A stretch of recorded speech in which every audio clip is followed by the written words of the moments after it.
Hey everyone, and so welcome back to another video. And in this video, I'm going to be going over a make.com tutorial for beginners. So we're going to start with a general overview. And so if you haven't signed up for make.com yet, you can use my link down below to actually get 1 month free on their pro plan. So if you go ahead and click on the link, it's going to look like this: special offer, get your 1 month of the pro plan for free. And the pro plan is actually the one that I use. Okay, so it's 10,000 operations per month, starting at $16 a month for the entire year. Or if you change it to monthly, it'll be around $19. But you do get to try it out. And so 30 days should be enough time for you to actually decide if you want to try make.com or not. Now, when you sign up for an account on make.com, what it actually looks like is it's going to look like this page here. So you're going to see how many operations you've used, how many operations you have left, 26%. Data transfer, I don't really keep in mind. So with this tutorial, I do want to mention that this is going to be coming from a standpoint of someone who has no coding experience. There's a lot of people on YouTube who are so good at make.com. That's not me. I just use it for like making my life easier. And so with no coding experience, the things that I look at is organization, how many operations I have left, when my usage resets. So I have about like 10 days or so. Teams and users, you could actually invite users to actually use up your operations as well. Like in my case, I have invited my brother so that he can actually use some of my scenarios, just because I don't think there's been a time in which I've ran out of operations.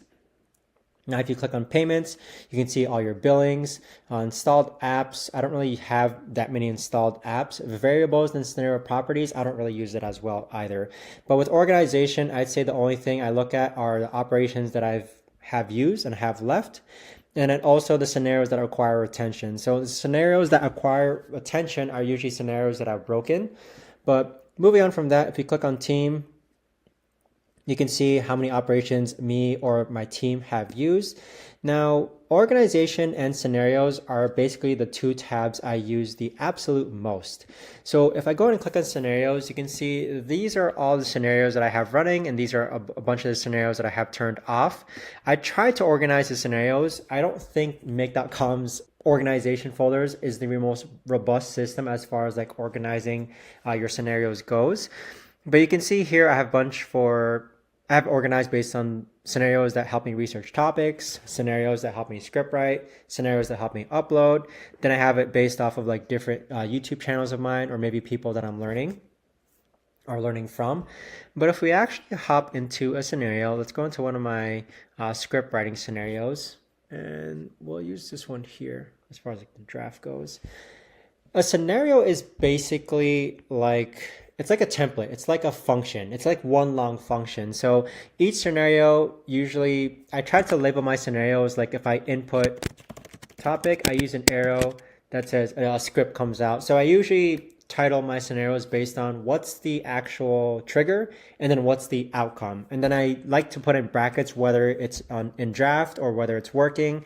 Those are usually my two bracket keywords to help me identify what scenarios are working or not. But over here, you can kind of get an overview of your scenario. On the right-hand side, you can see a history of when it's ran before. So the last time I ran this was about 4 days ago. Now, if you go ahead and click in, it's going to zoom you into your actual scenario. So common hotkeys that I use are Command S to actually save the scenario. I hold and drag to actually move around. So one click and drag around. To zoom in, I use 2 fingers to zoom in or not. Now, if you actually look at what a scenario is, it's just a chain of events, okay? So it starts from a left to right sequence and it ends all the way down over here. This bottom part here is just a mock scenario that I used as far as like a shortened version. So one thing to point out when it comes to learning make.com, okay? The reason why you're probably watching this is because you want to learn more about make.com, just like exactly how I was about 2 months ago. And as I've mentioned before, I'm not the best at make.com. I really am not. I'm really not techie at all. But what I have learned is that you'll learn the most from make.com by just testing it out yourself. And this goes for anything. Basically, if you practice a lot, you will learn a lot from make.com. And so if we look at basically my scenario here, 2 or 3 months ago, I definitely would not be capable of doing this. But through a lot of trial and error, you will eventually learn make.com and understand how things work. So I'd say one of the key things is that if you click this run once button, the errors are like inevitable. If you run into errors, those errors are going to teach you how to solve different problems in make.com so that you don't have those problems again in the future. But if we take a look at this scenario string down over here, this arrow indicator indicates that this is the one that's going to run if I click on run once. But if I go ahead and drag and drop this arrow over here, that means if I click on run once, this top scenario is actually going to run also. But let me go ahead and use this bottom scenario first. And as you can see, over here we have different modules. So modules are basically related to an app. So this is the Anthropic Claude app. Over here is a set variable module. Over here is an iterator module. Over here is a set variable module again. To add a module, you can either click on it, you can actually double click and then add a module. A lot of the times I actually clone modules. So if I clone this one, or if I know I'm going to be using the same AI prompts, I can clone this module. That saves some time. And then from a left to right sequence, we have the run once button, which basically just runs your scenario. So I click on run once, it's about to start my scenario. Scheduling just means if you're turning on or off your module, or if you want it on demand. Here we have the save. Here we have scenario inputs. Scenario settings, I don't really touch all too often. Scenario inputs, so with make.com, there's different ways that you could actually trigger a scenario. There's so many different ways. You can have it trigger based on an Excel sheet response. You can have it trigger based on someone filling out a form. For this scenario in particular, do take note that if I click on run once, it's asking for an idea. And that's because this scenario is based on inputting an idea and then a story script coming out. That trigger comes from the scenario inputs button where I input a structure and it says here idea and the type is text, and this is where I enter the value. So if I click on run once, let's say that I want a heartwarming story about a cat, and then click on OK. You can see that the kind of icon that's swirling means that it's currently running or currently working. And so we'll wait for that to actually finish. But from our left to right sequence, as I mentioned before, from scenario inputs, we have scenario settings. Notes, I don't really use all too much. Auto align just will align all the modules together in a straight line. Explain flow, I don't really use explain flow as much. You'll probably realize that a lot of this I'm really not using as much, but it's because I'm a noob. I'm really new to make.com, but at the same time, I'm not trying to learn every single thing about make.com. I'm only trying to learn the things that are like relevant to me. So another word of advice is that as you're learning make.com online and watching YouTube videos, there's going to be so many different cool things that you can do with make.com. But when you actually take a step back and actually try to understand like what you're about to learn, it might not even be relevant to your business or your task at hand. So don't be like me when I first started, where there was like so many cool things that I can do with make.com. But eventually what I realized is like a lot of these scenarios that are out on YouTube aren't even relevant to my type of business. What's important to note here is that each of these numbers indicate how many operations have been used. So recall earlier how I said that, if you sign up for the Pro plan, you'll be getting 10,000 operations per month. So over here, I already used one operation. Over here, I used another operation. Over here, I used 8 operations. Over here, I used another 8 operations. It can eventually start to add up as far as how many operations you're using. If you click on the number, one thing that's important to note is this input and output on kind of segregation, or basically separation.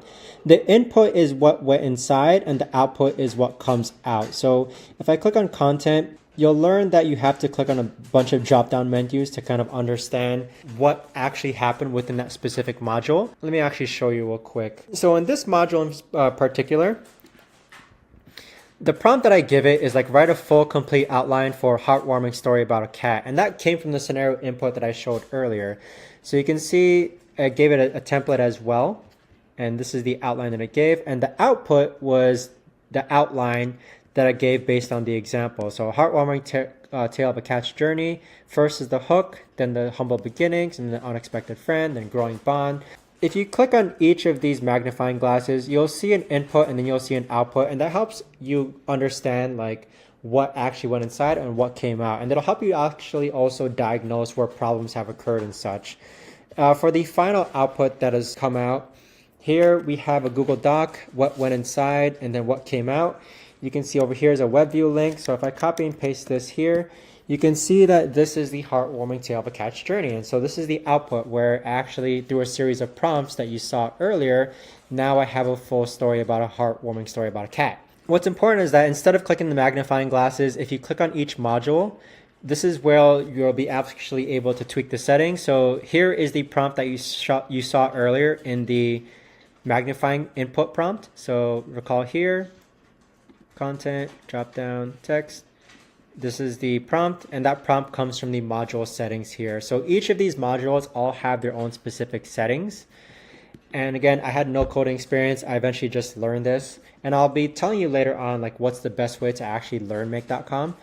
You basically tweak each module settings and then you run into errors. Make.com for me, in my opinion, is just a series of trial and errors. You try something, you run into an error, and then you fix it. And then you move further down the road in the scenario, but then you run into another error. And then so you try to fix it and then you run it again. And obviously there's like better ways to actually save operations, but because I don't really use all my operations, I don't mind all too much about how many operations I use. Now, what I do want to point out is the probably best way for you to learn make.com. As I mentioned before, it's through a series of trial and errors. You try something, you get an error, and then you try it again, and then it actually pushes through. And it's actually really exciting when you finally get a scenario to work after all those errors.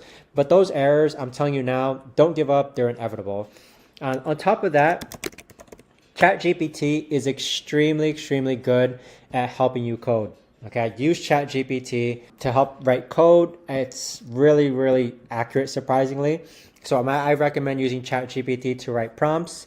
If I go into my Anthropic Claude prompt, ChatGPT helped me write this prompt. ChatGPT helped me write this code. With that, the last thing is, basically two more points. Make.com actually also has something called Make Academy. So if you go to academy.make.com, it's a entirely free online course, okay? An entirely free online course with hours of material teaching you how to use make.com. I've only made it to like halfway through the intermediate section as far as understanding what different things mean on make.com. It's free to sign up. It's really easy to understand. There's quizzes at the end. I highly recommend it just because you don't have to pay for it. It's free and it's from make.com themselves. Now, the last point in order to learn about make.com is watching YouTube videos. With this scenario that you see here, this is like a combination of four or five different YouTube videos where the YouTube video will teach you a scenario. And so I basically combine bits and pieces of different scenarios until I come out with a scenario that I want myself. So that's a really good learning tip as well, as far as learning how to actually create scenarios yourself. It's not like I thought about this scenario myself. I definitely did not. This is like bits and pieces of different scenarios that I found on YouTube, and then I just combined it to make this one long scenario, which is the output that I wanted. With that, make.com, it is a learning curve, but don't give up just because make.com is going to save you so much time and energy, especially once you get the hang of it. I would say that the learning curve is exponential, where like at first it feels like you're making no progress, but once it clicks for you, it's just going to like make so much more sense. The next thing is be very cautious of what you learn on make.com on YouTube, just because there's so many different things you can do on make.com. It's like really overwhelming. But at the same time, you just want to also make sure that you try to learn the things that are relevant to your task at hand or your job or your business.